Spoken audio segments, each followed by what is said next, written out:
Welcome to this tutorial on the Renesas RZV2H Evaluation Board.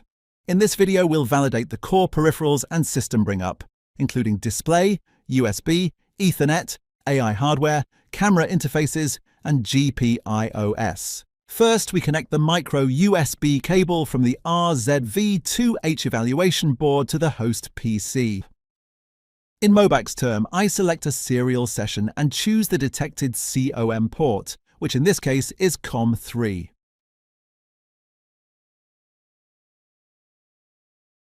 Now I power on the board. The Linux bootlog immediately appears on the serial console, confirming that the UART debug interface is working correctly. This console provides full visibility into the boot process and is the primary tool for debugging during early board bring-up. Once the boot process is complete, we log in as the root user and reach the Linux shell. At this point, the system is fully booted and ready for peripheral validation. Next, we verify the running Linux kernel version. This confirms which kernel is currently executing on the RZV2H platform. We also check the operating system release information. This system is running a Yocto-based Linux image, built using the core image Western configuration. Next, we connect an HDMI display to the RZV2H evaluation board. After powering on the system, the display becomes active during the boot process. We first see the Yocto project splash screen, followed by the Western Wayland compositor. This confirms that the HDMI display pipeline, DRM-KMS drivers, and graphics stack are all working correctly. Once Western is running, we first verify the Wayland runtime environment. The xdg_runtime_dir variable is required by Wayland compositors and clients to manage runtime communication. Next, we run western-info. This command provides detailed information about the active Western compositor, including available outputs, display resolutions, input devices, and supported interfaces. This is a useful tool to confirm that the display and input subsystems are correctly initialized.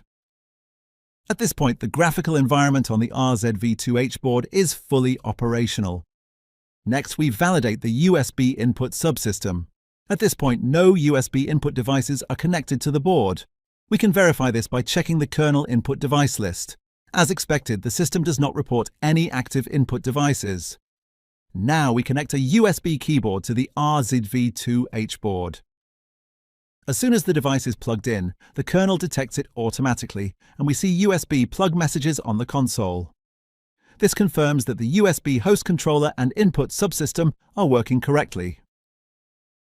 If we run the input device listing command again, the keyboard is now visible.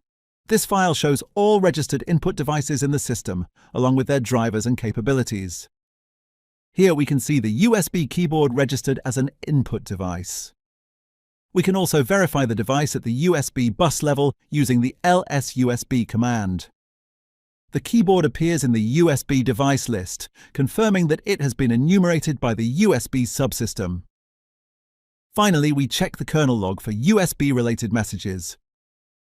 These logs show the keyboard being detected, assigned an address, and bound to the appropriate driver.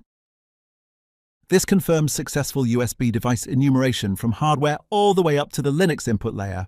Next, we verify the Ethernet interface. We start by listing all available network interfaces using the IPA command. Here we can see the Ethernet interface present, but it is not yet connected. Using ethtool, we can check the physical link status of the Ethernet interface. At this stage, the link is reported as down, since no Ethernet cable is connected. Now we connect the Ethernet cable and run the same command again.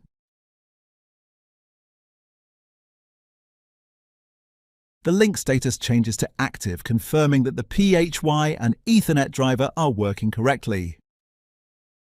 We can further verify network connectivity by sending ICMP packets to an external address. Successful ping responses confirm that the board has network access and internet connectivity.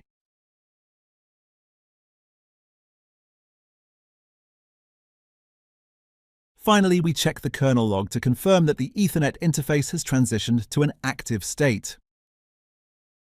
These messages show the Ethernet link coming up and operating correctly.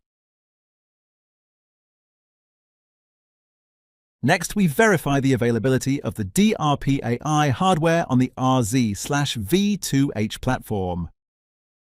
By listing DRP-related device nodes, we can confirm that the DRP and DRP-AI accelerators are exposed to user space.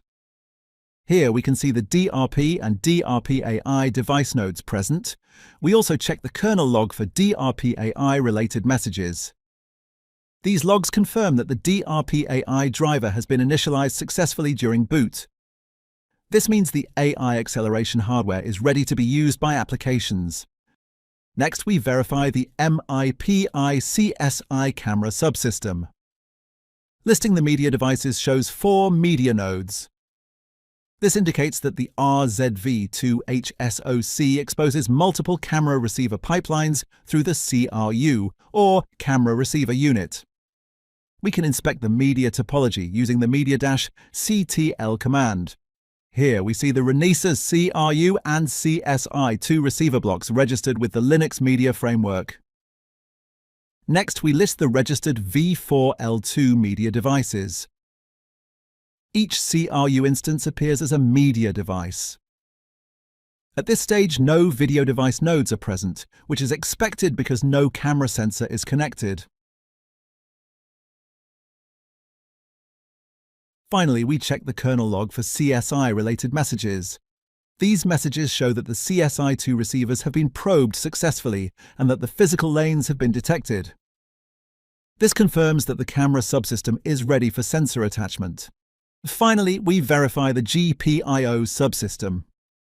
The export and unexport entries are used to expose GPIOs to user space. Next, we list the registered GPIO controllers. Here we see a GPIO controller provided by the Renesas pin control block.